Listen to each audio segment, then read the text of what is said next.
Greetings everyone, and welcome to another Classic WoW.live guide. Today we'll be doing an advanced shaman guide, and we'll have a special guest instructor that will be guiding us through tanking as a shaman in Classic WoW. It's not easy, it takes a lot of attention, but it can be done. With all of my slides, guys, remember that timestamps are below in a pinned comment so you can effectively navigate the guide at your own pace, and will also be available as Google Slides. But this is a special one. Since this guide was written by Caperfin himself, our instructor, his written guide is also available on ClassicWoW.live, so I suggest going on there to both watch the video and read his amazing guide. Alright, let's get started. First, I'd go through some shaman tanking fantasy. This helps me kind of get into the role of tanking as a shaman, so I'll read my little piece of lore here. Shaman are the spiritual leaders of their clans or tribes, spending their time communing with the ancestors and the elemental forces of Azeroth. However, desperate times call for desperate measures. With the forces of evil that have erupted in recent years, some shaman have shifted their training into the martial arts, replacing their staves and curative magics with axes, maces, blades, and shields.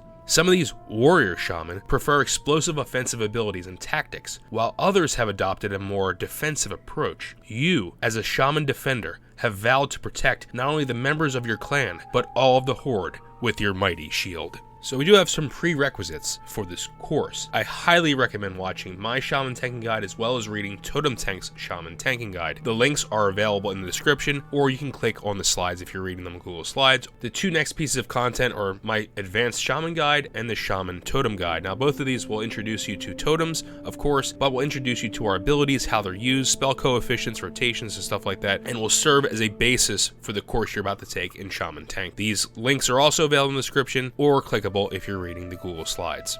Now let's introduce you to our instructor, Caperfin. He is the author of the Guide to Shaman Tanking, which this video and slides are based off of. He also has created the Shaman Tank Gear List and the Shaman Tank Enchant List. Both of these things will be referenced in this guide. Make sure you bookmark these. They are very important if you want a Shaman Tank Endgame. These are the two lists you definitely want to reference. He also has a lot of experience in Endgame Classic Shaman Tanking and Theory Crafting. He regularly streams on Twitch. His link will be in the description below, but it's twitch.tv/Caperfin, and he makes a load of instructional and interesting Classic WoW videos on YouTube, so make sure to check him out on YouTube as well. As a disclaimer, Caperfin is much more experienced with tanking endgame as a shaman in endgame dungeons and raids. I will be going over a leveling portion at the end of this video and guide. Well, Caperfin, take it away. Thanks, Melderon. My intent and statement with this guide is not to upset anyone or downplay different classes, but to bring to light a rarely talked about topic of the game. Nothing about what will be detailed in this guide is orthodox. Many distinctive elements can be tied to other hybrid classes looking to stray away from the path of normality. Every possible subject that comes to mind will be dissected to answer any lingering questions you might have. In the likely situation a subject is not addressed or addressed poorly, please bring it to my attention. I expect the same amount of scrutiny from my readers as I have put into writing this guide, so please don't hold back. Before continuing, an important aspect needs to be brought to everyone's attention. For some players, this will be old news, but for many other players, this will be a much needed revelation. I am talking about the topic of viable and optimal, which are highly controversial topics as some people simply don't see the difference or mix these words up and commonly interject their own misguided philosophy onto it. To put it simply, optimal is the most efficient and foolproof solution to solve a problem that eliminates as many negative variables as possible and favors a more easygoing route. Next is viable, or commonly referred to as possible, which is often seen as the more challenging path to take, but to many, it feels like a greater personal achievement. With all of this in mind, where are shaman tanks placed exactly? Shamans are classified under viable, and with each theory crafter joining our ranks and contributing their work, perhaps shaman could visibly one day dethrone those braggadocious paladin tanks and even bear tanks and reach a theoretical semi-optimal echelon. Many shaman tanks will agree their motivation or drive comes from the glory of accomplishing something that the rest of the server population dares not even try. If this sounds like you, I encourage you to continue watching. To reiterate my point, you decide to go shaman tank if you want a challenge in a otherwise easy to clear raid. For example, Molten Core is on farm status. If it wasn't made obvious before, shield bearing is a sizable undertaking. When experienced players pick up a shaman tank and put in the effort, it shines tenfold. Nevertheless, your guild must also be experienced and prepared for a tempestuous task ahead. You will often see experienced raiders from top guilds play as a restoration shaman in raids and build a tanking set while healing. Eventually, they will transition into shaman tanking due to its extra challenge in an otherwise easy to clear content phase. They usually make the switch after the initial rush to get world first on a boss or raid is claimed, or the subsequent following content route approaches. As I previously stated, it is not for the faint of heart. If you are brand spanking new to World of Warcraft, consider leveling up a range class, for example, a mage, to get an adequate grasp of the PvE raids. All the while, you may be researching about tanking and talking to peers to get a feel for it, and slowly transition to the world of shaman tanking. If you're a veteran of the game, by all means, start leveling that shaman. Let me go over some basics of shaman tanking. Shamans are fully capable of tanking 5-man content, 10-man content, and raid bosses. However, they can tank few as a main tank, but most as an off tank. However, there are shortcomings. Your armor and mitigation will never reach a warrior's. However, your damage and threat can be on par with equally geared warriors. Next, you have little to no emergency cooldown, so be cautious.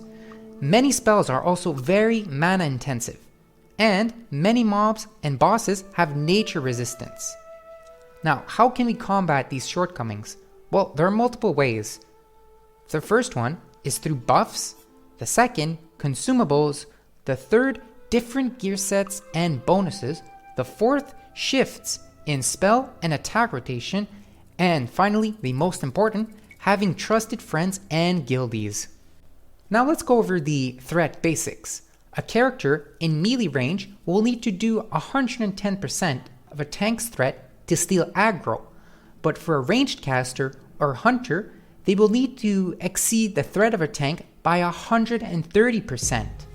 If you would like to know more about threat in general, you can watch the video titled Tanking and Threat Guide.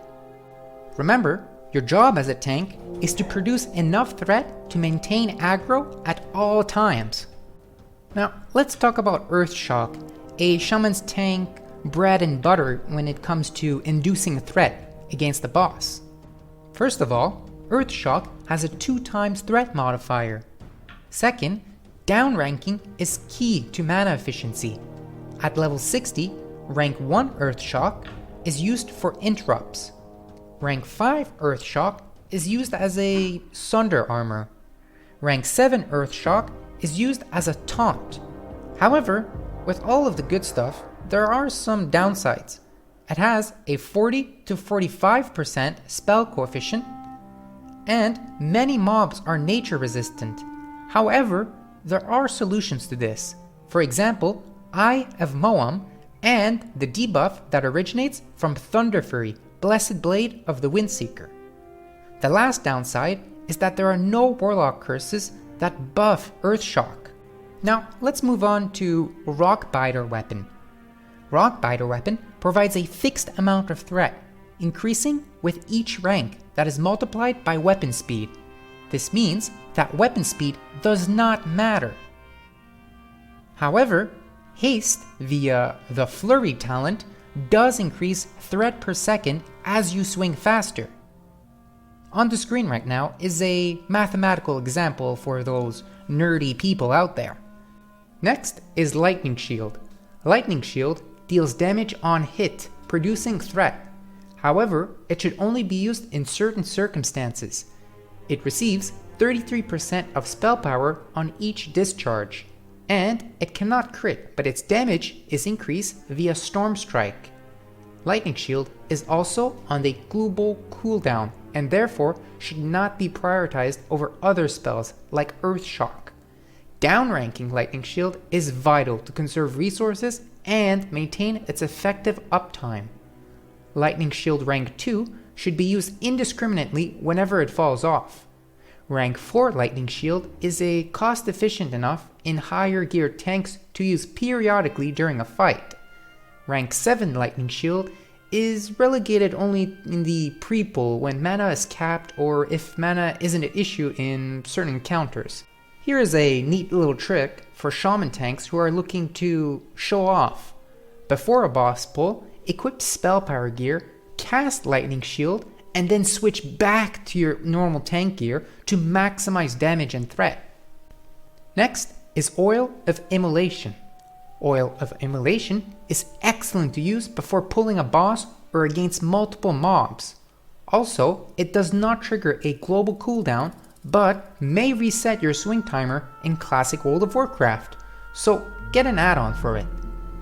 Oil of Immolation can be bought from the auction house or crafted with an alchemy level of 220. I suggest stock up on as many as possible as you will be using them to increase threat regularly. Next are lightning spells. Lightning Bolt will be your pull mechanic on single target mobs. Unfortunately, Lightning Bolt only has a one-time threat multiplier. In terms of downranking, rank 4 Lightning Bolt is the most economical version of the spell if threat is not an issue. Rank 10 Lightning Bolt causes the most threat and should be used if threat is an issue. Here's a neat little trick involving Lightning Bolt. On bosses, equip spell power and spell crit gear, head to the maximum range, and cast Lightning Bolt. While the bolt travels, immediately switch to your normal tank gear and drink before entering combat for maximal initial threat. In terms of Chain Lightning, use it if fighting multiple mobs to generate threat on all or many targets. In this situation, use the maximum rank of Chain Lightning. Now let's look at explosives. The first explosive we're going to look at is Goblin Sabotage. Goblin Sabotage is excellent to use on multi-mob pulls. Goblin Sabotage also deals a high amount of damage on an instant cast. However, there is a downside. Goblin Sabotage has a cooldown of 5 minutes. In order to gain ownership of Goblin Sabotage, they can be bought from the auction house or crafted with an engineering level of 205. There are also other bombs that are worth having as they have a shorter cooldown. For example, Dark Iron Bomb, which can be casted in a 5-yard radius. It requires a 1-second cast time, but you must stand still. The next bomb is Crystal Charge, which can be cast in a 3-yard radius, but this can be casted while moving. Let's examine Resource Regeneration. All consumables generate threat as they regenerate resources in an unnatural way. Mana and Health Regeneration generates half of the threat per point, but you must remember that it will not produce threat if you are already at maximum resources. Major Rejuvenation Potion, for example, is great because it increases both health and mana. You should try to combo this with other on-use items such as Goblin Sabotage. There are many other items that can be used that will increase threat and also help out your healers so they have to spend less time and mana healing you. There are also 2 different cooldown categories. One is outlined in red and the other in blue. Reflective buffs are the next topic we're going to be looking at. For example, Thorns, which produces small amounts of damage and threat to your attacker if they are within melee range. Although it produces the smallest amount of threat in our toolkit, it's worth mentioning. Reflective buffs in general shines in multi-mob pulls or with single targets with fast attack speeds. All of the buffs to the right of the screen stack with each other and are in order of threat produced from high to low. There are also many ways for our raid members to reduce their threat. For example, rogues can perform Feint, which reduces their threat, or cast Vanish, which completely wipes their threat. Next are mages. Mages, if they've taken the Frost Channeling talent, can reduce the threat they deal with frost spells. They can also take Burning Soul, a fire talent that reduces the threat done by fire spells. Next are druids. Druids have Cower in cat form, reducing their threat. Druids can also pick up the talent Subtlety, reducing the threat produced by healing spells. Next are priests. Priests have Fade, which reduces their overall threat, and the talent Silent Resolve, reducing the threat of all spells. Lastly, our Shamans. They can use Tranquil Air Totem, which reduces player and party-wide threat. Shamans can also acquire the talent Healing Graves, reducing the threat done by healing spells. Now, let's talk about a subject that will interest a lot of people, the rotation. Let's look at the first rotation, the basic tank in Spank. In the pre-pull phase, cast Lightning Shield rank 7.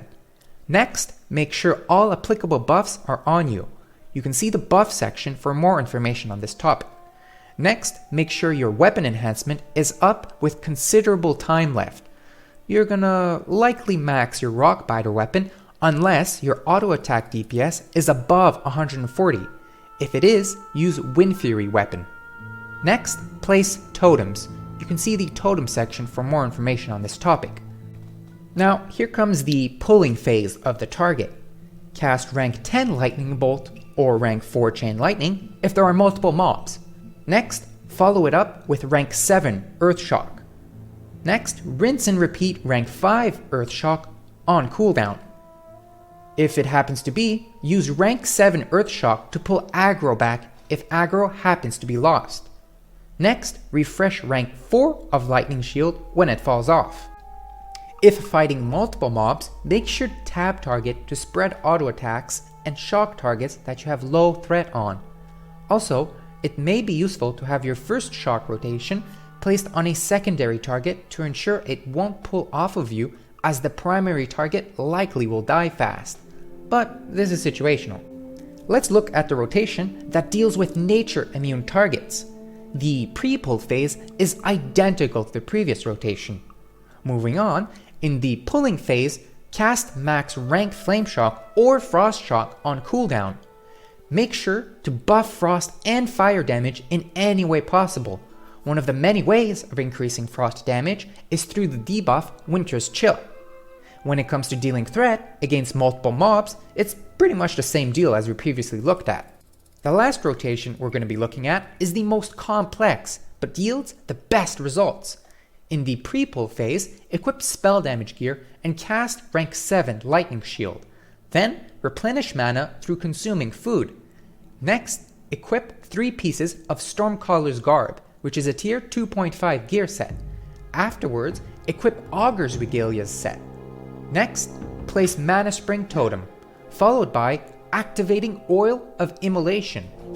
Immediately after, place Stoneclaw Totem in front of you, then back up to about 25 to 30 yards. Next, use Unconscious Digrat and cast rank 1 Lightning Bolt to proc the nature effect from Stormcaller's Garb. Or attack the rat to proc Flurry and Elemental Devastation.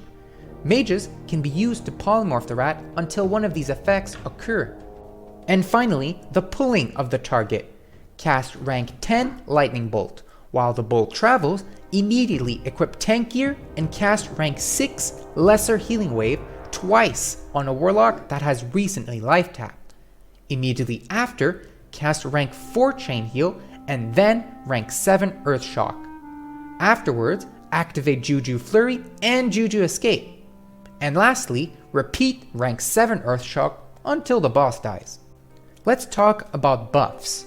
A character can have a theoretical cap of 32 beneficial buffs. Prioritize collecting survival buffs before acquiring damage buffs. Agility, for example, has the added byproduct of helping with survival and threat.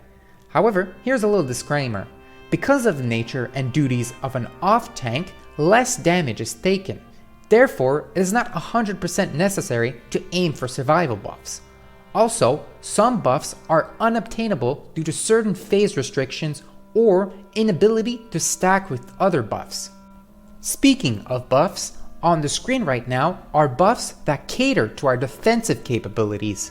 Some notable buffs are Power Word Fortitude, Rumsey Rum Black Label, Flask of Titans, and Moldar's Moxie, all bolstering our health. As for armor, it's quite easy to acquire Crystal Ward, and make sure a healer is constantly applying the buff Inspiration or Ancestral Fortitude. In terms of absorbing effects, at least try and have Power Word Shield active on you the moment a priest has it off cooldown. Looking at dodge, try and get your hands on Juju Escape and, if possible, Blood Kelp Elixir of Dodging. In terms of heal over time spells, they're quite self-explanatory. If there's a class out there that can cast one on you, it should be on you. And lastly, are damage reduction buffs such as Stone Skin Totem. Now, let's see buffs that help us to generate threat. Within attack power and strength, I suggest Battle Shout and Fangus' Ferocity. In the agility category, aim for Elixir of Mongoose, Ground Scorpok Assay, and Grace of Air Totem. For spell crit, I recommend Slipkick's Savvy, and lastly, for intellect buffs, at least make sure to have Arcane Intellect. For mana regeneration buffs, make sure that a local druid is on standby if, in the rare situation, you may need mana from him through Innervate. In terms of spell power, aim for best case scenario Flask of Supreme Power and worst case scenario Greater Arcane Elixir. Next are periodic damage buffs, which include a few reflective buffs we've talked about earlier. Make sure to have a bare minimum of Thorns, Oil of Immolation, Crystal Spire, Static Barrier, and Lightning Shield. The next category are haste buffs. I recommend not only for you to acquire a gnomish battle chicken, but for other allies as well for the chicken's bolstering haste effect. Lastly are buffs that offer a combination of effects. Get your hands on Mark of the Wild, Songflower Serenade, Warchief's Blessing, and Rallying Cry of the Dragon Slayer. Moving on to probably my favorite topic, mind control buffing. Many high-end guilds may want to consider getting certain buffs from Alliance Paladins and Priests by being mind controlled by an Alliance Priest using mind control or with the gnomish mind control cap. This is of course a bit min-maxy and will require having cross-faction collaboration on classic PvP servers, or guildies with max level Alliance alts on classic PvE servers.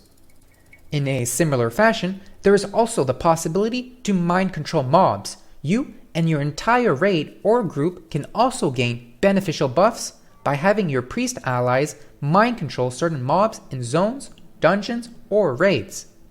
To fully utilize the duration of these buffs, you should have warlocks ready to summon you to the raid or dungeon you will be running.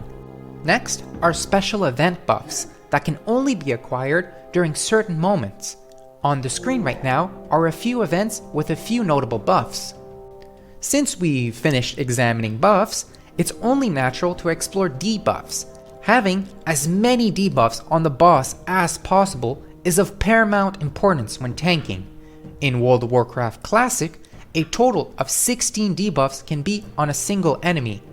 All of the following debuffs benefit us by either increasing our threat or survival and are assumed to be at their maximum rank or talent improvement. Next, let's dive into stat priorities and gearing. Finding the perfect balance of gear will be the hardest aspect of this subject. To this day, there is still debate between the usefulness of stamina over dodge in the tanking community. If you are unsure of your guild's performance, I recommend carrying several focused gear sets, a stamina, dodge, and armor set in your bags to accommodate any encounters that might arise. Dodge is a very rare stat to find on good gear without sacrificing in other categories. So, if there's a piece of gear with dodge on it, cling to it for as long as possible. But you can't have too much dodge. You must obtain a perfect balance as previously stated. In the early parts of the game, for example, the buff, Inspiration, bolsters armor, but healers don't have much spell crit to activate Inspiration. Therefore, for this portion of the game, dodge is more sought after.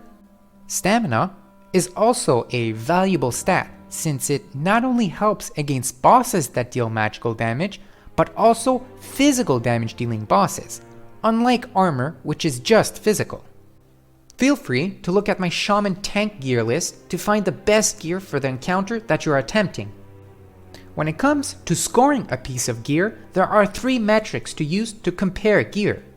Tanking score, which is best for high melee damage, threat score, which is best for high threat if needed, and value score, which is best in most occasions. The value score is a result of adding tanking score and threat score. Comparing gear using these metrics can be seen in the example to the right. Feel free to use the Shaman tank gear list to compare gear for each slot to determine the best gear for the encounter. The next topic is gear sets to illustrate the noticeable differences. To give an example of a gear set to the right, on image number 1, is an armor-centric set designed for bosses that deal high physical damage, but don't require much threat. On image number 2 to the right is a gear set focused on generating threat while retaining some survivability. Now for some gearing tips. When shaman tanking, it is sometimes extremely useful to activate a trinket, swap it for a more tanking oriented one, and then engage in battle. This is called pre-activation. Example of these trinkets can be found to the right of the screen. Another tidbit is increasing damage via spell power, which can be quite advantageous. However, most gear that provides spell power is cloth. This is why you should prioritize mail armor to increase survival. I also suggest farming tanking gear as a resto shaman while progressing through raids, and tank when raid tiers are on farm or the raid is comfortable with you attempting. And lastly, have a spirit and MP5 gear set to restore mana between pulls. Since we talked about gear, let's transition into enchants. Similar to gear, enchants must be tailored against the specific boss you will be facing. Allies can also help us by enchanting their own cloak with the enchant Subtlety. To avoid constantly having to re-enchant a piece of gear to tailor to a specific boss fight, I suggest having different versions of that gear in the bank or backpack to save on time and money. Also, I should mention that the talent Toughness does not scale with armor enchants. The scoring system for enchants is the same for gearing. Also, feel free to use the Shaman tanking enchant list to determine the best enchants for each gear slot and for each encounter. Totems are next on the list. Our shamanistic brothers from the restoration side can lend a hand in optimizing totem utility, so be considerate and complement each other's strengths within the group. Keep in mind, there can only be one type of totem per shaman, so having another shaman in the group is largely welcome. Also, the totems in our stockpile have different durations and scale with spell damage or similar effects in different ways. Knowing the idiosyncrasies of each totem is paramount. Make sure to check out Melderon's totem guide to learn the in-depth usage and strengths of each totem. The first type of totem are earth totems. In the number 1 spot is Stone Skin Totem, which provides a decent bulk of melee damage mitigation and generally is placed by the tanking shaman or a fellow shaman with 2 points in guardian totems in the enhancement talent tree within the group. Second is Strength of Earth Totem, a great boost in attack power alongside benefiting the damage of other melee classes in the group. Thirdly is Stoneclaw Totem, which diverts loose mobs off your tail and quickly allows readjusting of a target's positioning. The before last totem is Tremor Totem, which is mainly used for situational moments when the boss encounter has fear, charm, and sleep mechanics. Lastly is Earthbind Totem, which is a useful tool for kiting unbound trash in an instance. The next type of totem are Fire Totems. In the number 1 spot, we have Searing Totem, which is a pleasant boost to DPS in boss encounters and practical for snapping aggro on a boss with an aggro reset. Second is Fire Nova Totem, which is ideal for bursting down low HP adds on encounters. Third is Magma Totem, great for additional damage when tanking multiple mobs. Fourth is Frost Resistant Totem, which is beneficial for fights involving high doses of frost damage, for example in Naxxramas. I should also point out that fire totems are seen as a luxury during boss encounters. Usually, you will not have the mana to spend on them. Also, remember that fire totems have their own threat tables, and don't add to your total threat. Moving on to air totems, firstly is Grace of Air Totem. It roughly comes out to about 4% dodge and crit. Agility is always a pleasant stat to have, and also is appreciated by the majority of other classes. Grace of Air Totem is definitely a priority totem within the air types that should be taken seriously. Second is a Wind Fury Totem. Unfortunately, we are unable to benefit from this totem's effect since it's an enchant to weapon, and we already have an active enchant, Rockbiter. However, it is appreciated by melee DPS in the group and enforced by a Restoration Shaman with 2 points in enhancing totems. Thirdly is Nature Resistant Totem, which is quite advantageous for fights involving high doses of nature damage, for example AQ 20 and AQ 40. Fourth on the list is Tranquil Air Totem. Every raid group has a fellow shaman putting down this totem to reduce threat. However, never use this while tanking or when in the tank group within a raid. Fifth on the list is Grounding Totem, which is very useful for redirecting ranged spells from susceptible mobs and bosses. And lastly is Windwall Totem. Unfortunately, this doesn't see much utility in most fights. The last type of totem are Water Totems. In the first spot is Mana Spring Totem, a very valuable totem in our arsenal. Optimally, it should be arranged by a Resto Shaman in the group who has the talent Restorative Totems within the Restoration talent tree. Second is Healing Stream Totem, which is typically placed by a Resto Shaman if you are both comfortable with not having an improved Mana Spring Totem. In this scenario, return the favor by placing a regular Mana Spring Totem. Remember that Healing Stream Totem does not generate any threat. Thirdly is Poison Cleansing Totem, which is indispensable on fights with high poison output, for example AQ bosses. Fourth is Fire Resistant Totem, which is pragmatic for fights involving high amounts of fire damage, for example Molten Core and Onyxia. Fifth is Mana Tide Totem, which will not be available to you as it is the 31 point in Restoration. However, in the case where you have a Resto Shaman with it in the group, it can be very advantageous to restore mana. And the last totem is Disease Cleansing Totem, which unfortunately rarely sees the light of day as most raid encounters do not involve disease unless in some dungeons. Now for professions. During the harsh and lengthy process of leveling, select Herbalism and Alchemy. A valid case can be made for also having a level 5 alt stationed permanently in a major city to disenchant unwanted items and store items at a bank for later use.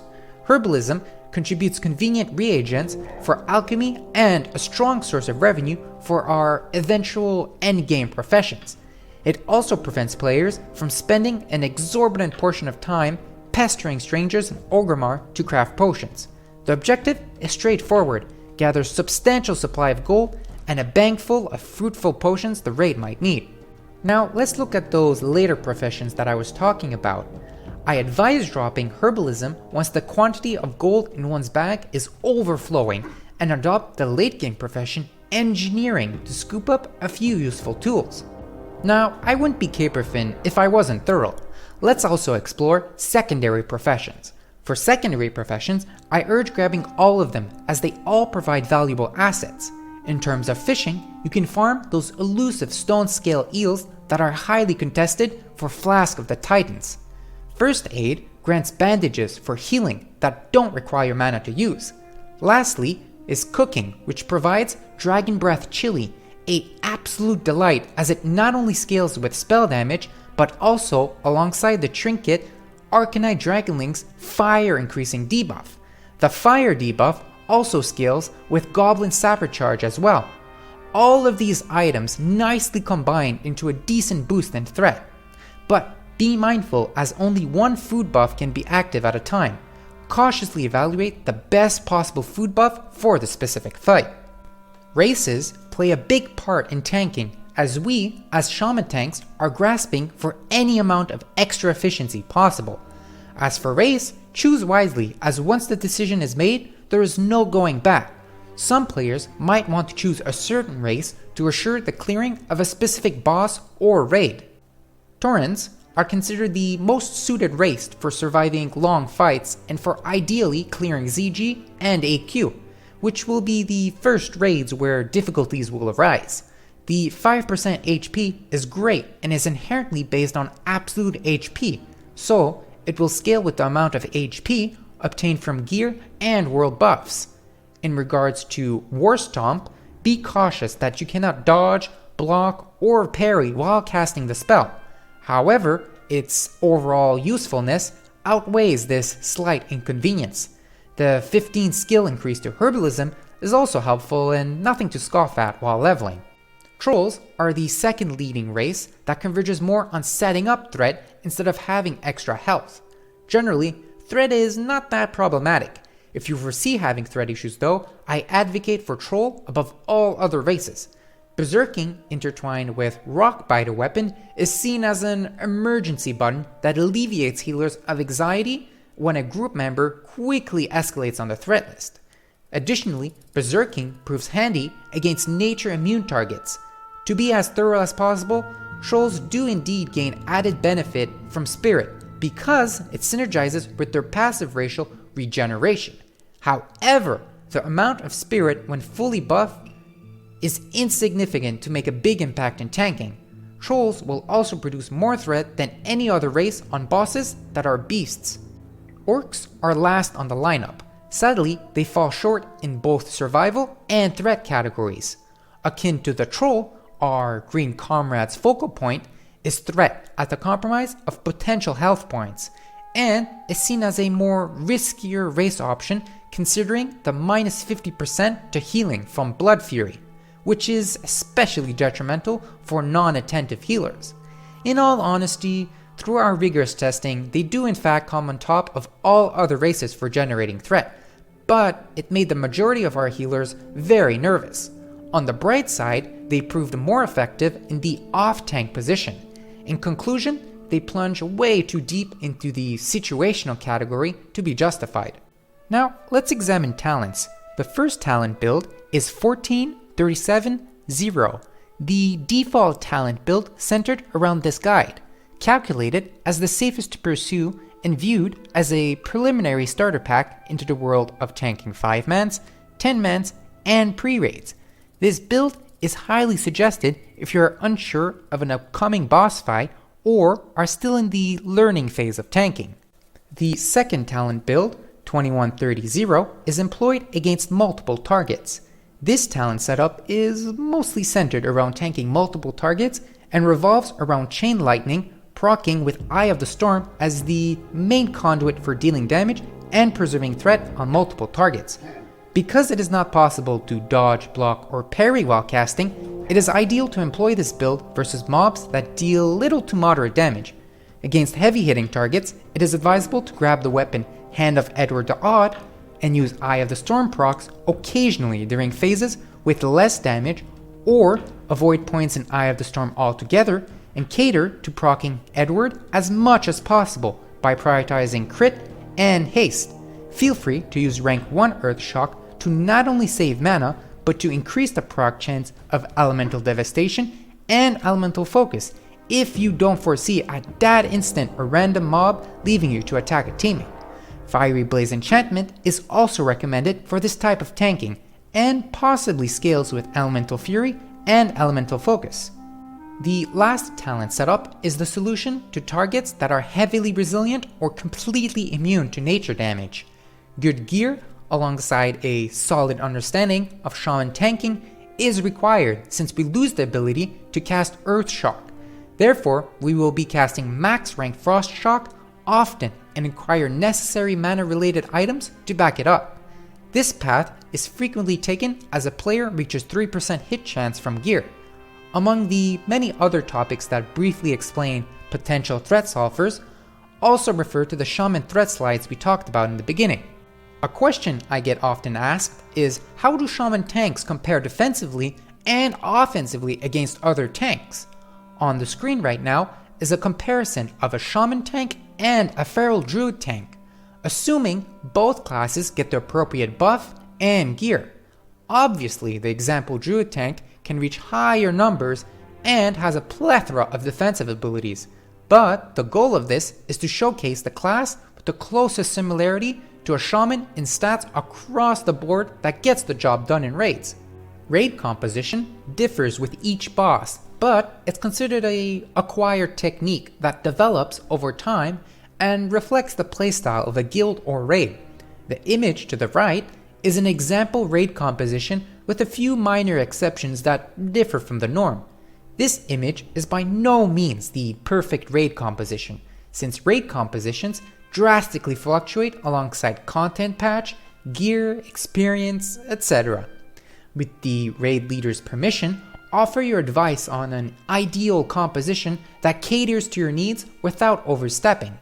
A decent raid will always make sure that most groups have a tranquil air totem provided by a restoration or elemental shaman. Due to the inconsistency in private server emulation across many servers, there are some interesting things that can have significant effects on shaman tanking.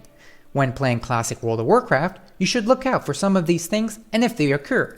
For example, does Razorhide's armor buff stack with Inspiration or Ancestral Fortitude? Can Inspiration, Healing Way, and Ancestral Fortitude be stacked utilizing multiple ranks? Can Rockbiter and Windfury proc off of misses, dodges, or parries? Does Searing Totem generate threat for the shaman and or proc elemental devastation? Does the Talon toughness scale with armor granted by agility? Is the buff cap actually 35? And are some beneficial effects not counted as actual buffs? And lastly, can additional attacks from a Windfury weapon proc cause weapon procs, for example, Iron Foe and vice versa? Alright, well that's it for me. Melderon, tell us about leveling as a shaman tank. Thanks, Gaberfin.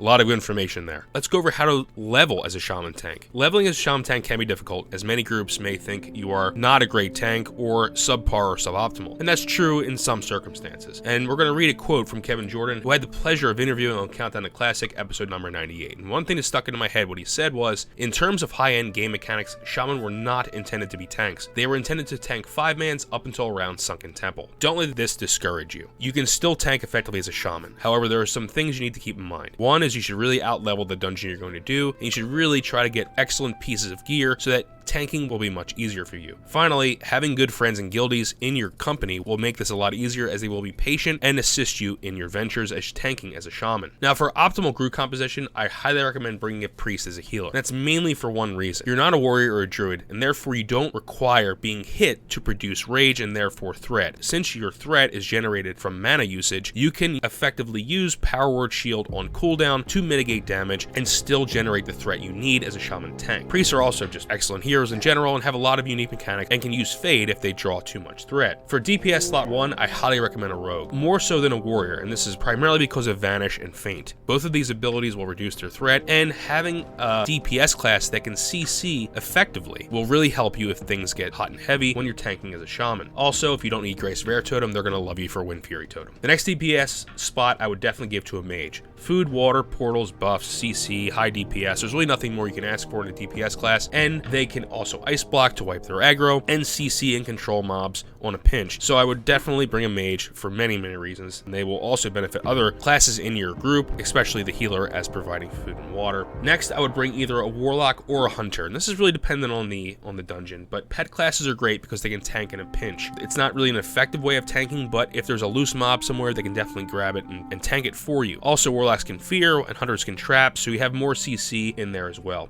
Now, warlocks will be better in most circumstances due to their high utility of soul stones, health stones, and summoning, but if threat is an issue, a hunter may be better due to their feigned death and the ground mechanic that all of their pets can learn. A warlock, in order to increase their DPS, is not going to use a woodwalker, so they won't be able to pick up aggro in a pinch as a hunter will. Now, your stat priority as a shaman tank is to have agility over pretty much everything else. Agility will proc flurry and therefore allow you to burst threat. Also, agility gives us dodge and armor, which will of course benefit you as a tank. Now, stamina, strength, intellect, and spell power power can be accrued pretty much equally, and that'll be your next most important stat. All those things will help you tank in a way. The last two things you're gonna be worried about is attack power and armor. You will, of course, benefit from any extra armor you have, but the other stats will increase your threat generation drastically. Dodge, parry, crit, haste, hit, and defense are actually more valuable than all the stats, and they're in that order, so follow the order I show you here. But it's gonna be really hard to find these stats static on gear before level 60 or before you hit high-end dungeons and raids, so stick to the normal stat priority. If you find a piece of gear with dodge on it or parry, that's going to be huge. Make sure you prioritize those over any other of the stats in the first line of that box. Now, leveling as a shaman, of course, will change as you level and acquire new skills and abilities, and your rotation will change as well. And in addition, after level 9, you're going to get talent points every level. This is huge, and putting the right points in the right talents at the right times is going to greatly increase your efficacy of tanking. However, let's be realistic here, you're going to be leveling as well. So the talent scheme I'm going to show you in the next slides are going to let you effectively level and tank at the same time. Some abilities probably will look like they're not great for tanking, and other abilities will look optimal for tanking, but I'm trying to create a talent build that will let you effectively level as fast as you can while still being able to tank. And keep in mind, as a general rule, tanks will often outlevel the average mob level in dungeons by 2 to 3 levels, and that's across the board for all tanks. This is even more important when tanking as a shaman. The reason being is your armor class will be lower than every other tank in the game. So be prudent about what level you are when you go into a dungeon. Make sure you try to outlevel the average mob level as much as you possibly can while still gaining experience from quests and from mobs in the dungeon. Now this slide shows every dungeon and raid in the game and their suggested level range. Try to get to the upper end of this suggested level range as much as you can while still gaining experience from quests, mobs, and NPCs. Pause the video if you need to look at this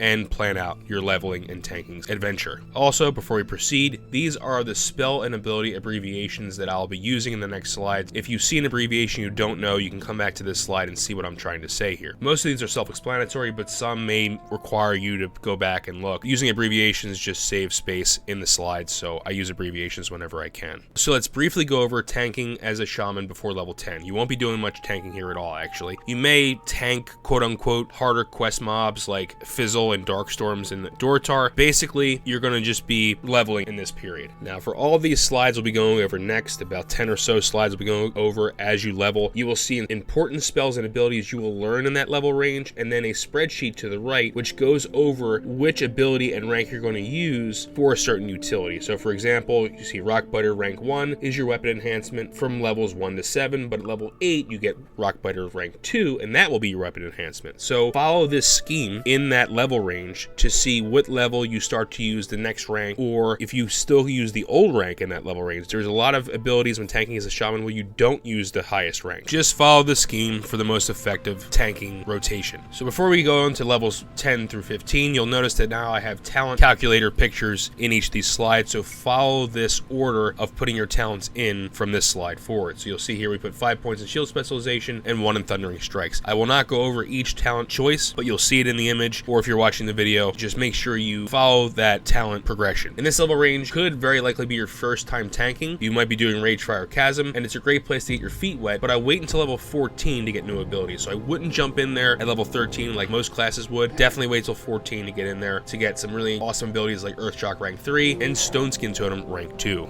For level range 16 to 20, you will likely make your first journey in the Wailing Caverns. However, I would highly recommend waiting until level 18 when you get Tremor Totem, as there are a lot of NPCs that can sleep in there, and Tremor Totem will be very valuable in that dungeon setting. For levels 21 to 25, I recommend continuing to run Wailing Caverns if you need more pieces of the Druid of the Fang gear, which is some great leather gear to help you tanking. Or you may try to brave Shadowfang Keep around level 25. However, be careful, Shadowfang can be a little tricky in there at level 25. I'd probably recommend going a little bit higher. If you want to try it, definitely go ahead, because the Commander's Crest is oh so very nice. In levels 26 to 30, you're going to get some interesting new abilities and some higher ranks if you're tanking abilities, so I would definitely try them out in SFK and in Black Fathom Deeps. For levels 31 to 35, there really isn't much to do. I would just really focus on leveling here and try to get yourself some new pieces of gear in the process. However, if you really want to tank, you can try your hand at both Gnomer and Razorfang Crawl here, but I would highly recommend waiting until probably levels 36 or 37 to try these two dungeons. But good luck. So levels 36 to 40, you're going to get a boatload of new abilities, and you're going to get all the way down to Storm Strike here, so you've almost completed the enhancement tree here. You're going to put a few more points in before you move over to Restoration. Regeneration, but in this level range, you're going to be able to confidently tank both Normer and RFK, as well as trying your hand at SM, Graveyard, and Library. You can even try to do Armory. There are some excellent pieces that drop off of Herod for your Leather Demail transition off that final boss, so if you really are feeling squirrely, I would definitely do that. Definitely try to kill Herod a few times for those loot drops. Alright, for levels 41 to 45, you'll get some other interesting abilities, and you'll be able to finish off Enhancement. Also in this level range, I would recommend focusing on tanking Scarlet Monastery Armory if you still need pieces from Herod, Cathedral, definitely for the shield off of the last boss, and you're going to also be tanking RFD, Razorfin Down, so have fun tanking those dungeons. For levels 46 to 50, you're going to be moving down into the Restoration tree, grabbing some talents that are going to help you with your mana usage. In this level range, I recommend focusing on running Uldaman. If you get tired of that, I would definitely do some Jintho lore. There are some quests via Raventusk Village that really make Jintho lore worthwhile, and it's your chance of doing some outdoor 5-man content, which will be good for tanking as well.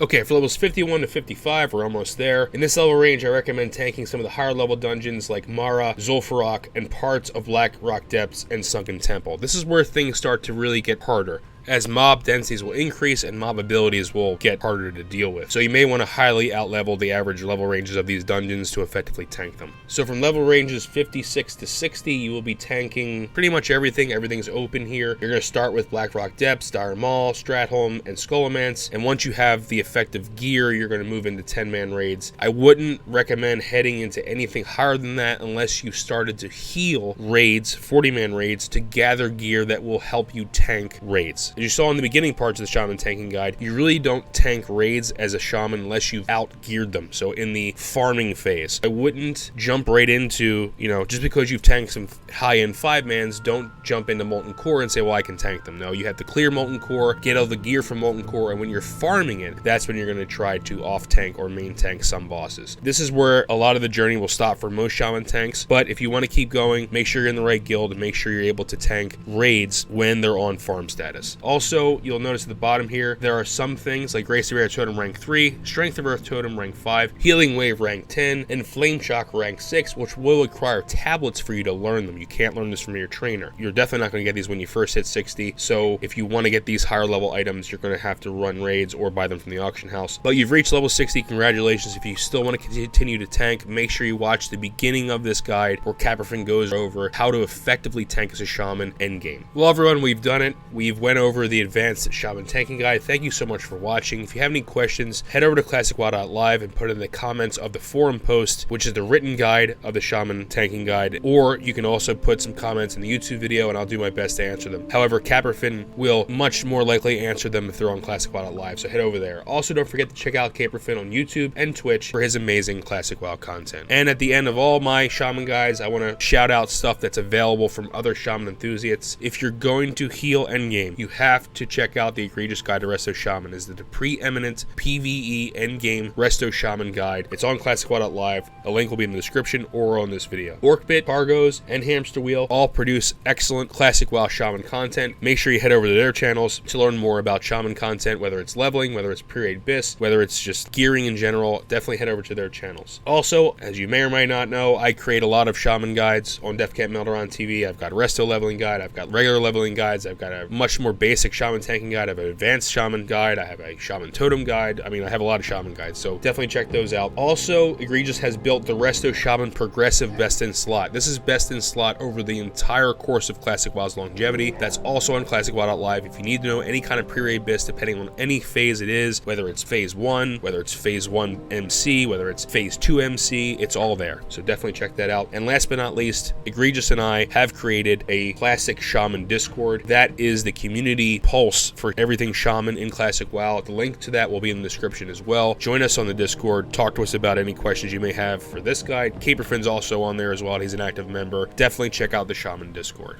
Thank you so much for watching this guide. If you like the content we put out at DefCamp Melderon TV, please consider liking this video. If you want to see more guides, more community content, more interviews, and other types of videos like Classic WoW Gems, consider subscribing because there's always a lot more stuff coming on this channel. You can follow us on Twitter, you can follow us on Discord, the links to those will be in the description below. You can listen to our podcast DefTalk on SoundCloud, Spotify, Google Play, Stitcher, and iTunes. You can watch DefCamp stream on both YouTube and Twitch. Links to all those things will be in the description below. And don't forget, this guide is on ClassicWoW.live, where it's accompanied by the written guide by Caperfin. And there are many other pieces of content on ClassicWoW.live, including our live stream page, our atlas, and other tools and resources for the Classic WoW community. Thank you, patrons, for making videos like this possible by increasing the quality of our content via direct support. If you want to directly support the channel, you can do so by becoming a patron. Also, thank you, Stream Team, regular supporters of DefCamp Stream on Twitch and YouTube. Thank you all very much. With that, I'd like to say keep on keybinding and grinding, and peace, my shaman brothers and sisters. May the ancestors be with you. I hope to see you in Classic WoW. Greetings, adventurers. Melderon here. Thank you all so much for watching this video. If you'd like to sport some official DefCamp Melderon t-shirts and hoodies, head on over to Brandung Media's DefCamp Melderon TV merchandise website. The link is in the description below.